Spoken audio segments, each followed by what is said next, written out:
ಪರಲೋಕದವುಗಳ ಕಡೆಗೆ ನೋಡುವಂತೆ ನಿಮ್ಮ ಆತ್ಮಗಳನ್ನು ವಾಕ್ಯದಲ್ಲಿ ಬಲಪಡಿಸುವ ಅನುದಿನದ ಧ್ಯಾನ. ಇಂದಿನ ಧ್ಯಾನದ ಶೀರ್ಷಿಕೆ ಮೀಸಲಿಟ್ಟ ಹಣ.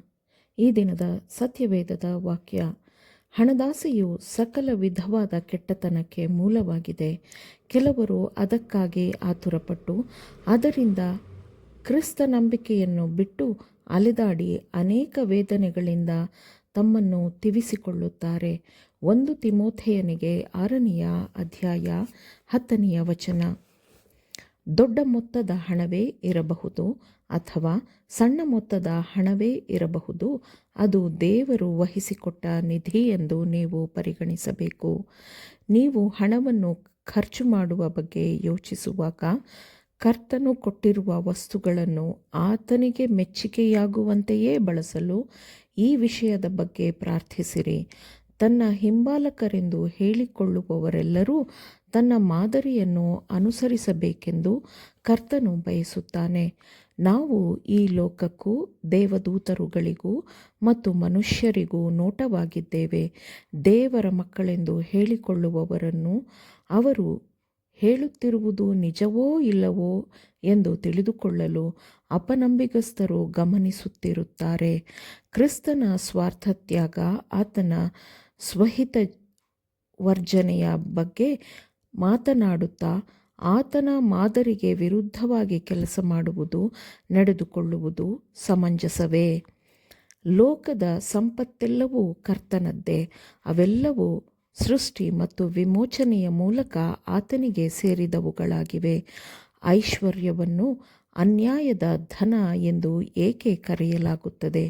ಏಕೆಂದರೆ ಐಶ್ವರ್ಯದ ಕಾರಣದಿಂದ ಜನರು ಶೋಧನೆಗೆ ಒಳಗಾಗುತ್ತಾರೆ, ಅನ್ಯಾಯವಾಗಿ ವರ್ತಿಸುತ್ತಾರೆ. ಅದು ಮಾತ್ರವಲ್ಲದೆ ತಮ್ಮ ಆಸೆಗಳನ್ನು ಪೂರೈಸಿಕೊಳ್ಳುವುದಕ್ಕೆ ಮತ್ತು ತಮ್ಮ ಮನಸ್ಸು ಬಯಸುವುದೆಲ್ಲವನ್ನೂ ಪಡೆದುಕೊಳ್ಳಲು ಅದನ್ನು ಬಳಸುತ್ತಾರೆ. ಹಣವನ್ನು ಹೊಂದಬಯಸುವವರು ಕರ್ತನ ವಸ್ತುಗಳನ್ನು ತಪ್ಪು ಕಾರ್ಯಗಳಿಗೆ ಬಳಸುವ ಅಪಾಯವಿದೆ ಮತ್ತು ಈ ಮೂಲಕ ಅವರು ದೇವರನ್ನು ಮರೆತು ಬಿಡುತ್ತಾರೆ.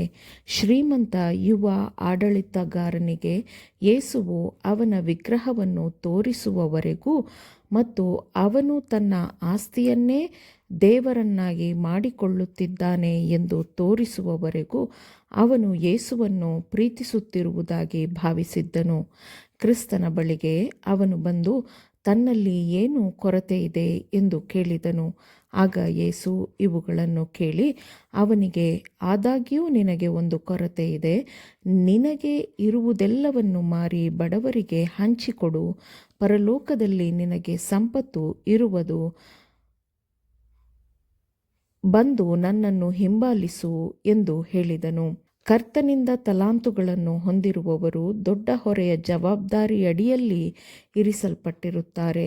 ಅವರು ಕೇವಲ ತಮ್ಮ ಸ್ವಂತ ಸ್ವಾರ್ಥ ಬಯಕೆಗಳನ್ನು ಪೂರೈಸಿಕೊಳ್ಳಲು ಹಣವನ್ನು ಹೂಡಿಕೆ ಮಾಡಬಾರದು. ಯಾಕೆಂದರೆ ಈ ರೀತಿಯಲ್ಲಿ ಖರ್ಚು ಮಾಡಲಾದ ಯಾವುದೇ ಹಣವನ್ನು ದೇವರ ಖಜಾನೆಯಿಂದ ತೆಗೆದುಕೊಂಡಿರುವಂಥದ್ದಾಗಿರುತ್ತದೆ.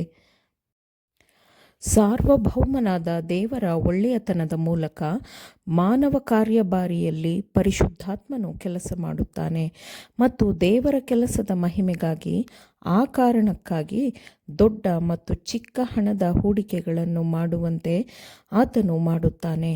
ನಿಮ್ಮ ಸ್ವಂತ ಸ್ವಾರ್ಥ ತೃಪ್ತಿಗಾಗಿ ದೇವರ ಹಣವನ್ನು ಬಳಸುವ ಬಗ್ಗೆ ನೀವು ಯೋಚಿಸಿದಾಗಲೆಲ್ಲ ಆಹಾರ ಅಥವಾ ಬಟ್ಟೆಗಳನ್ನು ಖರೀದಿಸಲು ಸಾಧ್ಯವಾಗದ ಅನೇಕರು ತೀವ್ರ ಬಡತನದಲ್ಲಿ ಇದ್ದಾರೆ ಎಂಬುದನ್ನು ಜ್ಞಾಪಕದಲ್ಲಿಟ್ಟುಕೊಳ್ಳಿರಿ ಮತ್ತು ಅವರು ದೇವರ ಆಸ್ತಿ ಎಂದು ಜ್ಞಾಪಕದಲ್ಲಿ ಇಟ್ಟುಕೊಳ್ಳಿರಿ. ನಾವು ಎಲ್ಲ ಜನರಿಗೆ, ವಿಶೇಷವಾಗಿ ನಂಬಿಕೆಯ ಮನೆಯವರಿಗೆ ಒಳ್ಳೆಯದನ್ನು ಮಾಡಬೇಕು. ಹೇರಳವಾದ ಸಂಪತ್ತನ್ನು ಹೊಂದಿರುವ ದೇವರ ಕಾರ್ಯಭಾರಿಗಳು ಸತ್ಯವನ್ನು ವ್ಯವಹರಿಸುವಲ್ಲಿ ದೇವರ ಪ್ರತಿನಿಧಿಗಳಾಗಿದ್ದರೆ ಅವರು ತಮ್ಮ ಸಂಪತ್ತನ್ನು ಜ್ಞಾನಯುಕ್ತವಾಗಿ ಬಳಸುತ್ತಾರೆ. ಇದರ ಮೂಲಕ ನಂಬಿಕೆಯ ಮನೆಯ ಸದಸ್ಯರು ಹಸಿವಿನಿಂದ ಅಥವಾ ಬಟ್ಟೆಗಳಿಲ್ಲದೆ ಇರುವ ಅಗತ್ಯವು ಬರುವುದಿಲ್ಲ. ಆಮೇನ್. ದೇವರ ವಾಕ್ಯಗಳನ್ನು ಶ್ರದ್ಧೆಯಿಂದ ಆಲಿಸುವವರು ಮಾತ್ರವೇ ಆಗಿರದೆ ಪಾಲಿಸುವವರೂ ಆಗಬೇಕೆಂದು ನಿಮ್ಮನ್ನು ಉತ್ತೇಜಿಸುತ್ತೇನೆ. ಪರಿಶುದ್ಧಾತ್ಮನ ಸಹಾಯದಿಂದ ಆಲಿಸಿದ ನಿಮ್ಮೆಲ್ಲರಿಗೂ ಧನ್ಯವಾದಗಳು. ಮತ್ತೆ ದೈನಂದಿನ ಧ್ಯಾನಕ್ಕಾಗಿ ನಾಳೆ ಸಂಧಿಸೋಣ. ಆಮೇನ್.